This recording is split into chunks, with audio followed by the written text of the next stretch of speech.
Hi guys, जैसा कि आप सभी को पता है कि लोअर पीसीएस का एग्ज़ाम के लिए अब ज़्यादा टाइम नहीं बचा है। अब मुश्किल से आप मान के चलिए 7 दिन बचे हैं, क्योंकि आपका 23 अगस्त से एग्ज़ाम है।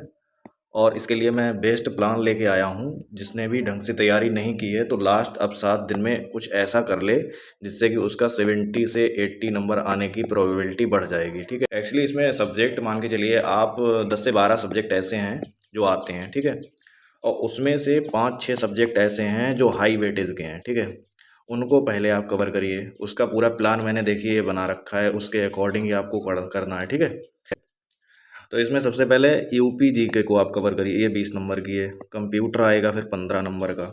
हिंदी आएगी 10 नंबर की। डीआई आएगी 10 नंबर की। फिर एनवायरनमेंट आएगा, वो भी 10 नंबर का। और साइंस और टेक जो है वेरी करता है। ठीक है, तो ये आप मान के चलिए 5 से 10 नंबर का आएगा, और इसमें करंट अफेयर भी शामिल होता है। तो ये जो अब मैंने 6 सब्जेक्ट आप बोल सकते हो, इनका वेटेज 75% है। 70 to 75% इनका वेटेज है। और अगर इनमें आप अच्छे से मेहनत कर लेते हो तो 60% प्लस आप मान के चलिए इनसे किया जा सकता है। समझ में आ गया होगा कि अगर 70-75 नंबर का ये आ रहा है तो 60 से 60 प्लस आप नंबर कवर कर सकते हो इसमें मेहनत करके। तो इसको बोलेंगे हाई वेटेज। इसको आपको प्रायोरिटी देना है। क्या करना है? प्रायोरिटी देना है।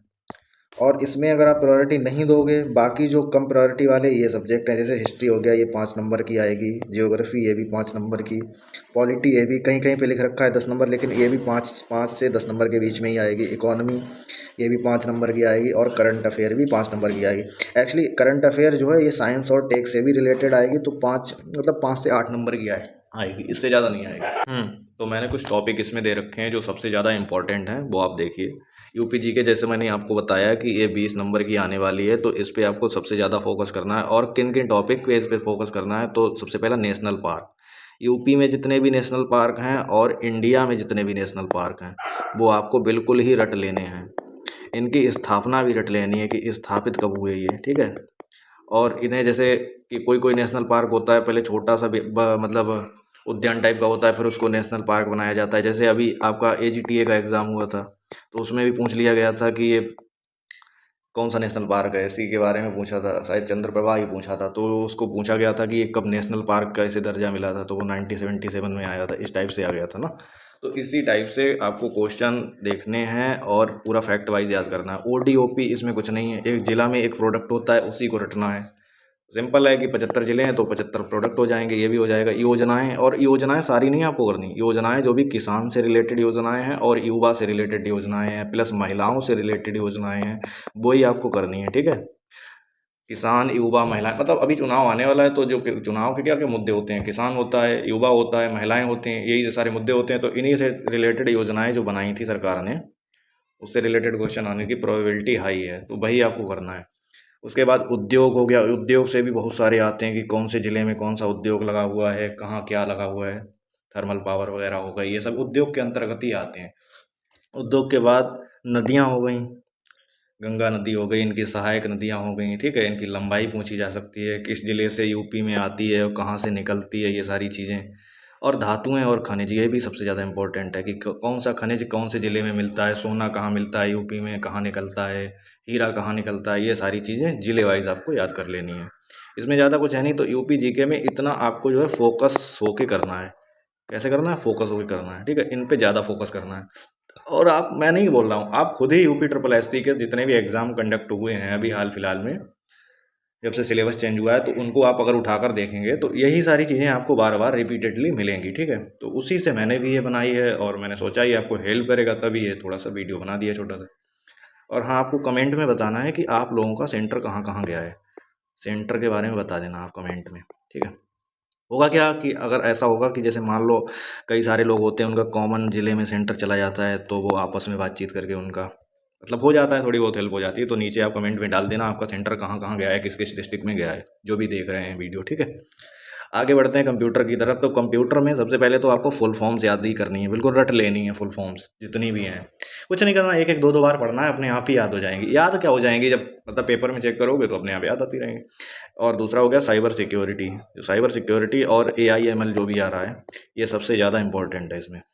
इसके अंतर्गत साइबर लॉ भी आते हैं। ठीक है, वो भी आपको देख लेने हैं, साइबर लॉ। ठीक है, ईमेल, नेटवर्किंग, जो कंप्यूटर नेटवर्क जिसे बोलते हैं, इसमें टोपोलॉजी होता है। और ये लैन वैन मैन ये वाले होते हैं, ये भी आपको देख लेने हैं, इनकी रेंज क्या होती है, इनके अंतर्गत कौन कौन सी मतलब वो आते हैं, ठीक है। तो और शॉर्टकट की देख लेना है, ए से जेड तक देख लेना, ठीक है। हिस्ट्री भी थोड़ी बहुत देख लेनी है कि हिस्ट्री में कौन सी फर्स्ट जनरेशन सेकंड जनरेशन में को क्या हुआ था, इस टाइप से देख लेनी है। और एम एस ऑफिस में जितने भी टूल्स होते हैं उनको कर लेना है। कौन कौन से टूल होते हैं, जैसे एम एस एक्सेल हो गया आपका, पावर पॉइंट हो गया, एम एस वर्ड हो गया, ठीक है। तो ये एम एस ऑफिस के अंतर्गत आते हैं और इनको देख लेना है। बस इतना ही करना है आपको कंप्यूटर नेटवर्क में। और हाँ, मैंने बोला है कि ए आई एम एल बहुत ही कायदे से देख लेने हैं। नहीं समझ में आए, गूगल करो आराम से, A I M L for competitive exam आ जाएगा, उसको देख लेना है। चैट जीपीटी करो, अब तो यार इतना इजी हो गया है सब सारी चीज़ें। अभी भी यूट्यूब पे रिलाई रहोगे तो कैसे काम चलेगा, है ना। और आप अगर बोलोगे तो मैं भी इसकी एक डेडिकेटेड वीडियो ले आऊँगा, ज़्यादा बड़ी नहीं, 10-15 मिनट की वीडियो बन जाएगी, कोई दिक्कत नहीं है। अगर आप जैसा भी कमेंट में बताएंगे तो वो हो जाएगा, कोई दिक्कत नहीं। हिंदी में क्या करना है, शब्दकोश पे ध्यान देना है, विलोम शब्द करने हैं, पर्यायवाची करने हैं, अनेकार्थी करने हैं, समश्रुत भिन्नार्थक आते हैं, जो समश्रुत भिन्नार्थक होते हैं ना, सुनने में एक जैसे और उनके अर्थ अलग अलग होते हैं, वो वाले शब्द करने हैं। बेसिकली आपको शब्दकोश पे ध्यान देना है। संधि भी आता है टॉपिक, मुहावरे आता है, मुहावरे लोग होते हैं, और पत्र लेखन, जैसे पत्र जो भी लिखे जाते हैं, कौन सा औपचारिक पत्र होता है, कौन सा अनौपचारिक पत्र होता है, इस टाइप से ये आपको कर लेने, इतना तो करना ही करना है, ठीक है। बाकी का टाइम भी नहीं है तो इतना ही कर लीजिए आप, इतना ही बहुत है। डीआई में कुछ नहीं करना है, जब तक आपके पेपर नहीं हो रहे हैं तब तक के लिए 5-6 दिन बचे हुए हैं। डेली 2 पाई चार्ट और 2 बार ग्राफ, इनसे लगभग 5-5 क्वेश्चन लगाते रहिए, आराम से प्रैक्टिस होती रहेगी। इन्वायरमेंट में क्या करना है आपको, प्रोटोकॉल्स, जो भी क्योटो प्रोटोकॉल होता है, मॉन्ट्रियल प्रोटोकॉल हुआ है, तो उनको मतलब देखना, जितने भी प्रोटोकॉल्स हुए हैं, ठीक है।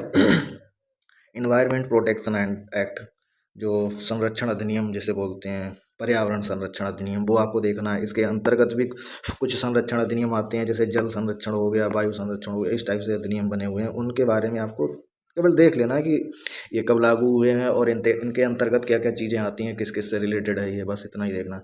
और थोड़े से इन्होंने प्रोजेक्ट बनाए थे, कि प्रोजेक्ट किसके लिए बनाए थे, फॉर एग्जांपल वर्ड के लिए और एनिमल के लिए, जैसे हाथी संरक्षण हो गया, या फिर जो भी मतलब जातियां हैं जो विलुप्त हो रही धीरे धीरे, उनके संरक्षण के लिए कुछ प्रोजेक्ट प्रोटेक्शन वाले बनाए थे, तो उसको आपको देख लेना है। जैसे गैंडा प्रोजेक्ट था, है ना, जैसे गैंडा प्रोजेक्ट था उनके संरक्षण के लिए, और भी जो भी हैं जो विलुप्त हो रही हैं मतलब प्रजातियां, उनके लिए, तो उनको आपको देख लेना, ठीक है। उसके बाद बढ़ते हैं आपदा के लिए। आपदा प्रबंधन जो अधिनियम है, मतलब डिजास्टर मैनेजमेंट एक्ट, उसके अंतर्गत 2 आते हैं, एक नेशनल डिजास्टर मैनेजमेंट एक्ट और एक स्टेट डिजास्टर मैनेजमेंट एक्ट, इनको आपको देख लेना है ध्यान से। इन्हीं के अंतर्गत नेशनल के लिए एनडीआरएफ बनाया गया था और स्टेट के लिए एसडीआरएफ बनाया गया था, इनको देखना है। तो बेसिकली आपको जो मैंने बताया, हाई वेटेज प्रायोरिटी वाले जो सब्जेक्ट हैं उनमें इतना तो आपको करना ही करना है, ठीक है। और बाकी लो प्रायोरिटी वाले जो हैं, history, geography, polity, economy, current affair, इनके लिए क्या करना है, तो इनके लिए देख लीजिए एक बार आप। और हाँ, साइंस टेक के लिए आपको क्या करना है, केवल स्पेस टेक्नोलॉजी और एआई रिलेटेड करंट अफेयर हैं उनको करना है। स्पेस टेक्नोलॉजी में जैसे कौन सा ग्रह पे कौन सा मिशन छोड़ा गया, और कौन सा मतलब मिशन किससे रिलेटेड है ना, वो होते हैं ना, वो चंद्रयान वगैरह, मंगलयान, ये सब हैं, और मिसाइल्स वगैरह हैं, तो यही सारी चीज़ें आपको करनी है, ठीक है। और एआई रिलेटेड, एआई में कौन सी नई टेक्नोलॉजी आ रही करंट अफेयर में जो भी रही है, ठीक है, रोबोटिक्स से रिलेटेड, तो वही देखनी है बस, इससे ज़्यादा नहीं देखना है साइंस टेक में। स्पेस टेक पे विशेष फोकस करके आपको देखना है। हिस्ट्री में केवल मॉडर्न हिस्ट्री करनी है, अगर आपको करनी एंशिएंट में करना है तो केवल जैन और बौद्ध वाला कर लेना, जैन और बौद्ध वाला, बस इससे आ जाएगा, और कुछ नहीं आएगा एंशिएंट में अगर करना है, ठीक है। बाकी ज्योग्राफी में नदियाँ कर लेनी है, दर्रे कर लेने हैं, ये विश्व और भारत दोनों के करने हैं, भारत और विश्व के दोनों के इसमें देख लेना है, दोनों से रिलेटेड, ठीक है। पॉलिटी में विदेशी स्रोत, जैसे मूल अधिकार कहाँ से लिया गया, मौलिक कर्तव्य कहाँ से लिए गए, मतलब कौन से देश से क्या लिया गया, वो तो करना ही करना है। भाग 5 को देखना है, भाग 5 में क्या है, केंद्र सरकार के बारे में, ठीक है। उसके बाद मूल अधिकार को देखना है, पंचायती राज को देखना है स्पेशली, ठीक है, तो ये सारी देखने हैं। इकोनॉमी में केवल पंचवर्षीय योजनाएं आप कर लेना, बस इतना ही करना है आपको टोटल।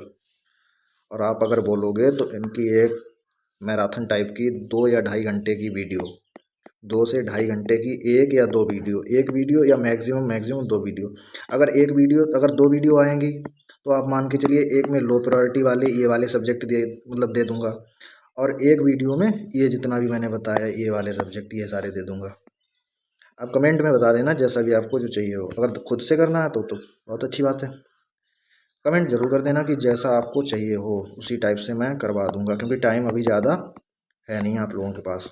फोकस करिए सिर्फ अपनी सेल्फ स्टडी पर, ठीक है। बाकी thank you so much for watching this video. बताना कमेंट करके, ठीक है, तभी मैं नेक्स्ट वीडियो ले आऊँगा। 2 वीडियो ले आऊँगा या फिर एक ही में समेटने का ट्राई करूँगा। ये भी बता देना कि एक वीडियो हाई प्रायोरिटी की, एक वीडियो लो प्रायोरिटी की, या फिर दोनों में एक, मतलब एक ही वीडियो में दोनों मर्ज करके कराऊँ, ठीक है। So thank you so much for watching this video again. Okay bye.